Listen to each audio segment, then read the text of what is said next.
Now at 6, this is Fox 61, Connecticut's news station. Good evening and thanks for joining us for the Fox 61 News at 6. I'm Brent Harden. And I'm Bridget Bjorlo. We're getting a look at new video tonight out of New Haven showing the moment a man attempts to steal a police cruiser with an officer still inside. Fox 61's Sarah Sanchez is in the breaking news center to break it all down for us. Sarah. Well, this all happened outside the police substation on Congress Ave last night. Police say a man well known to officers, Stacy Footman, approached a cruiser that was parked outside the substation. You could see it here. Officer Roach was inside the cruiser writing a report. Footman is seen yelling at him to get out of the car. Then he goes to unlock the door to get out. Footman quickly opens the driver's side door and gets in and then drives off. Police say Roach quickly pulls the steering wheel to prevent Footman from hitting a person. That's when the cruiser crashed into a church across the street. At the end of the video, we see another officer coming out. You see him here. He came out of the substation, ultimately taking Footman into custody. Well, in a statement today, Police Chief Carl Jacobson says this is yet another example of the inherent risks police officers face daily. And even when sitting in a cruiser, you're marked for violence due to your job. To have a dangerous individual attempt to kidnap an officer and then steal a marked police car is outrageous, end quote. Well, we're told Footman and Officer Roach both walked away with minor injuries, although Footman is still in the hospital tonight and still in custody, being held on $500,000 bond. Brent, Bridget, back to you. Very scary moments for that officer. Sarah, thanks so much. Local public health officials with a new warning tonight about food safety. It comes after the FDA issued at least 14 food recalls in the month of July due to listeria and other forms of contamination. Here's what you need to know to keep your family safe. These past couple of weeks have seen major threatening incidents in food safety. U.S. Senator Richard Blumenthal sounding the alarm about foodborne illness just days after Boar's Head recalled more than 7 million pounds of deli meat due to listeria concerns. Food poisoning, contamination, tainted food is a major public health crisis in Connecticut and all around the country. Public health leaders say listeria was discovered in meat products at Stop & Shop and Big Y, forcing businesses in more than 13 states to close their deli counters and toss out all the meat and cheese. To put the impact in perspective, Connecticut is home to 88 Stop & Shop locations and 90 Big Y stores. Our inspectors worked directly with retailers to enforce this recall and to make sure we got these meats off the shelves. But it's really a joint effort. If there are potential contaminated meats in your own house, that you throw them out, that you're aware of the potential symptoms. The Connecticut Public Health Department says you should look out for vomiting, diarrhea, fever, headaches, flu-like symptoms, confusion, loss of balance, stiff neck, and in extreme cases, seizures. But there are steps you can take to stay safe. If you wash your produce, if you heat your meat products, even if they're contaminated, there's a chance that you're going to reduce your chances of getting infected by a lot.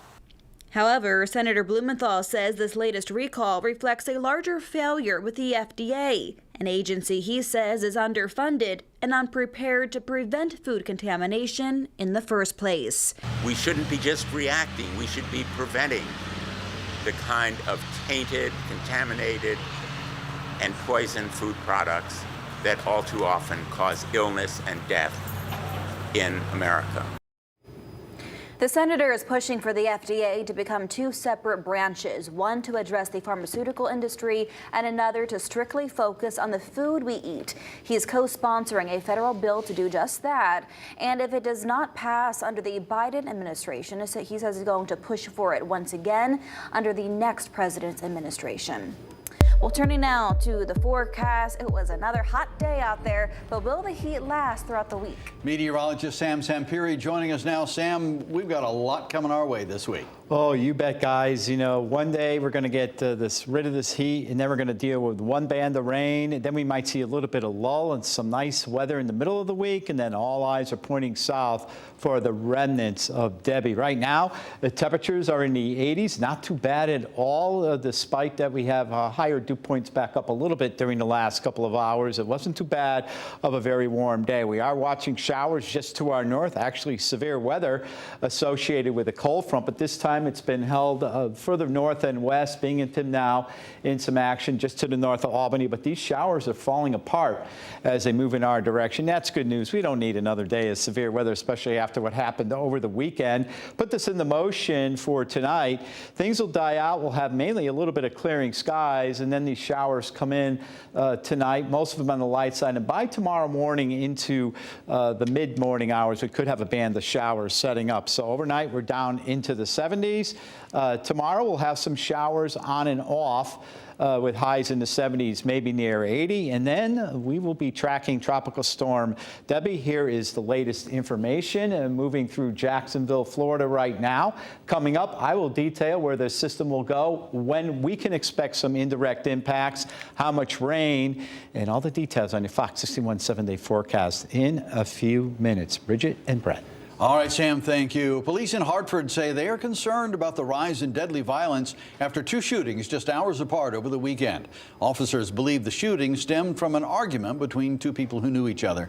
Fox 61's Brooke Griffin is at police headquarters with what investigators have so far. Well, this is the 3rd shooting that we've had here in Hartford within just the past week. Now today, police are still searching for the killers in the latest 2 of them. Now let's break down both of these cases. The first one happened around 11:30 on Saturday night. That was over on Burton Street between Albany and Homestead Avenues. When officers arrived, they found 41-year-old Terrence Brown with multiple gunshot wounds.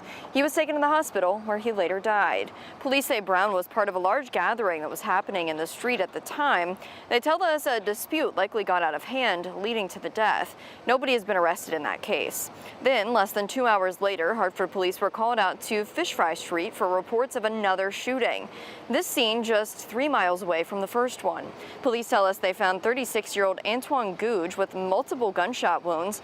He was taken to the hospital, where he too unfortunately died from his injuries.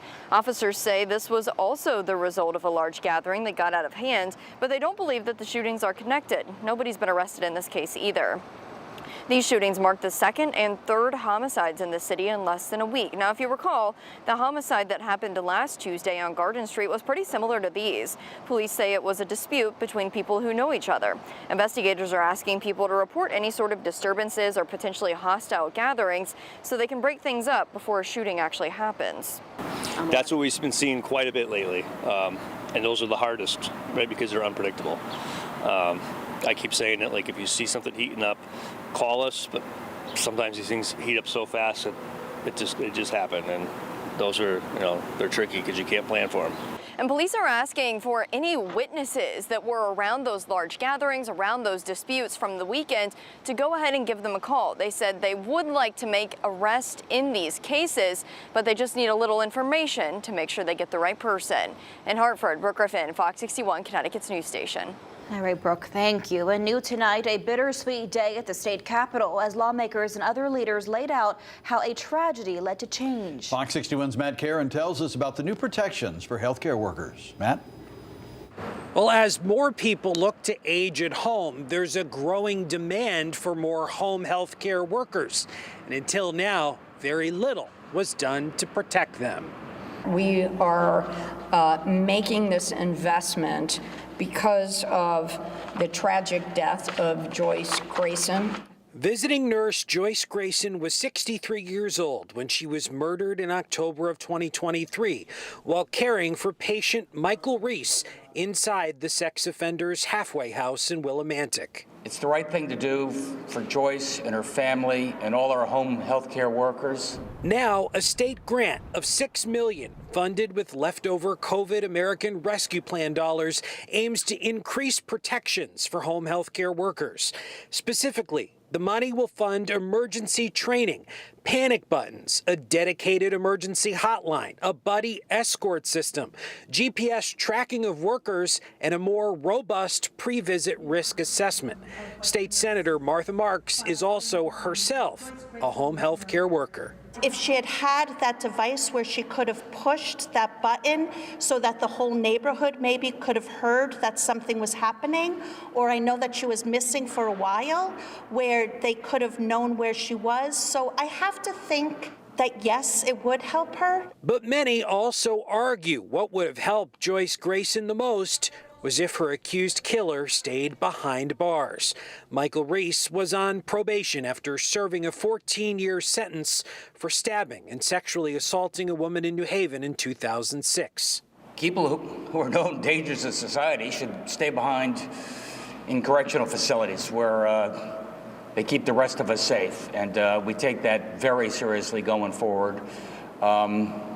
You don't always get it right. We pressed the governor. Does he think the Department of Correction and Judicial Branch did their job? I don't know the story on this one, but it didn't work, did it? The new law doesn't kick in until October, but agencies can begin submitting applications for funding this week. Since her killing, Joyce Grayson's family has filed a lawsuit against her employer, Alara Caring, and OSHA followed suit by fining the company more than $163,000. Alara Caring has continued to deny any responsibility. Reporting outside the state capitol in Hartford, Matt Caron, Fox 61, Connecticut's news station.